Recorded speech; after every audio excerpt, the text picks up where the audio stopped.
जय श्री कृष्णा। आज शुक्रवार के दिन आइए सुनते हैं शुक्रदेव की यह कथा। पुराणों के अनुसार ब्रह्मा जी के मानस पुत्र भृगु ऋषि का विवाह प्रजापति दक्ष की कन्या ख्याति से हुआ, जिससे धाता विधाता दो पुत्र वह श्री नाम की कन्या का जन्म हुआ। भागवत पुराण के अनुसार भृगु ऋषि के कबि नाम के पुत्र भी हुए, जो कालांतर में शुक्राचार्य नाम से प्रसिद्ध हुए। महर्षि अंगिरा के पुत्र जीव यानी गुरु तथा महर्षि भृगु के पुत्र कबि यानी शुक्र समकालीन थे। यज्ञोपवीत संस्कार के बाद दोनों ऋषियों की सहमति से अंगिरा ने दोनों बालकों की शिक्षा का दायित्व लिया। कभी महर्षि अंगिरा के पास ही रहकर अंगिरा नंदन जीव के साथ ही विद्याध्ययन करने लगा। आरंभ में तो सब सामान्य रहा, पर बाद में अंगिरा अपने पुत्र जीव की रक्षा की ओर विशेष ध्यान देने लगे। वह कबि की उपेक्षा करने लगे। कबि ने उस भेदभावपूर्ण व्यवहार को जानकर अंगिरा से अध्ययन के बीच में ही छोड़कर जाने की अनुमति ले ली और गौतम ऋषि के पास पहुँचे। गौतम ऋषि ने कबि की संपूर्ण कथा सुनकर उसे महादेव की शरण में जाने का उपदेश दिया। महर्षि गौतम के उपदेशानुसार कबि ने गोदावरी के तट पर शिव की कठिन आराधना की। स्तुति व आराधना से प्रसन्न होकर महादेव ने कबि को देवों को भी दुर्लभ मृत संजीवनी नामक विद्या प्रदान की तथा कहा कि जिस मृत व्यक्ति पर तुम इसका प्रयोग करोगे वह जीवित हो जाएगा। साथ ही ग्रहत्व प्रदान करते हुए भगवान शिव ने कहा कि आकाश में तुम्हारा तेज सब नक्षत्रों से अधिक होगा। तुम्हारे उदित होने पर ही विवाह आदि शुभ कार्य आरंभ किए जाएंगे। अपनी विद्या से पूजित होकर भृगुनंदन शुक्र दैत्यों के गुरु पद पर नियुक्त हुए। जिन अंगिरा ऋषि ने उनके साथ उपेक्षापूर्ण व्यवहार किया था, उन्हीं के पौत्र जीव पुत्र कंस को संजीवनी विद्या देने में शुक्र ने किंचित भी संकोच नहीं किया। शुक्राचार्य कबि या भार्गव के नाम से प्रसिद्ध थे। इनको शुक्र नाम कैसे और कब मिला, इस विषय में वामन पुराण में कहा गया है। दानवराज अंधकासुर और महादेव के मध्य घोर युद्ध चल रहा था।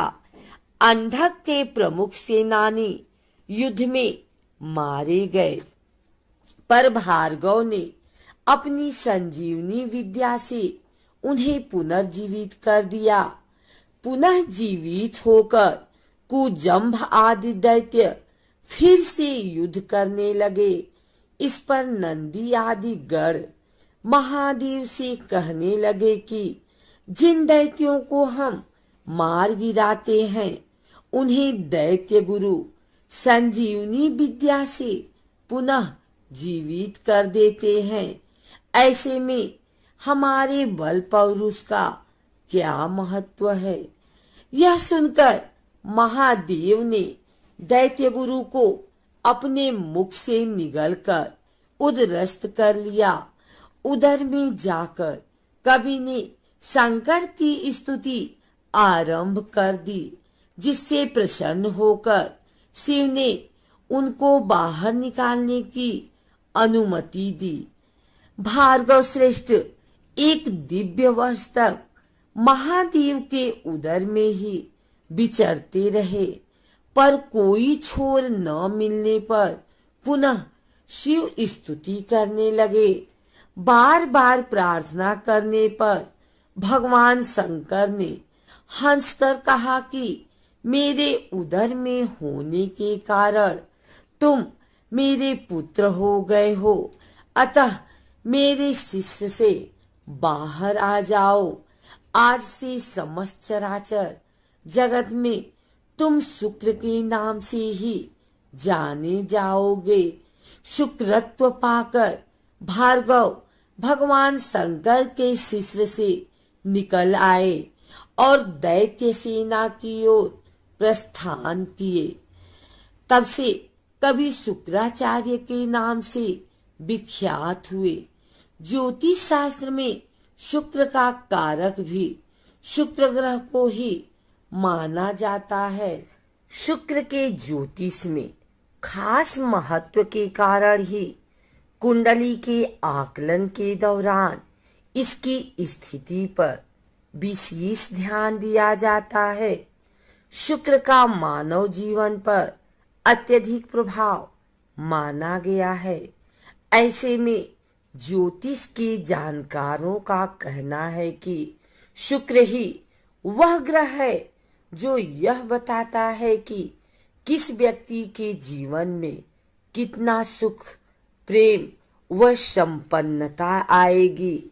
ज्योतिष के अनुसार शुक्र ग्रह ही व्यक्ति के भौतिक, शारीरिक और वैवाहिक सुखों का आधार है।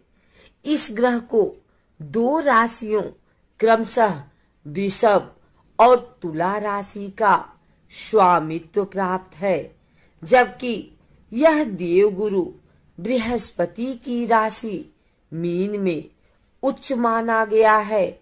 वहीं ग्रहों के राजकुमार बुध की राशि कन्या में यह नीच स्थिति में माना जाता है।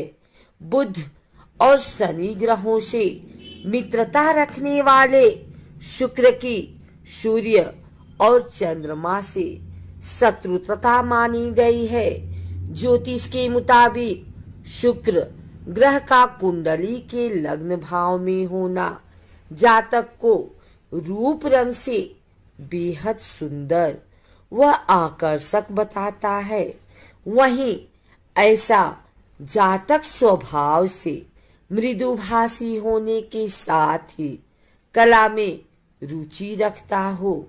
इसके अलावा शुक्र का कुंडली में मजबूत स्थिति में होना जातक के प्रेम व वैवाहिक जीवन को सुखमयी बनाता है। ऐसे में यह एक ओर जहां पति पत्नी के बीच प्रेम की भावना को बढ़ाता है,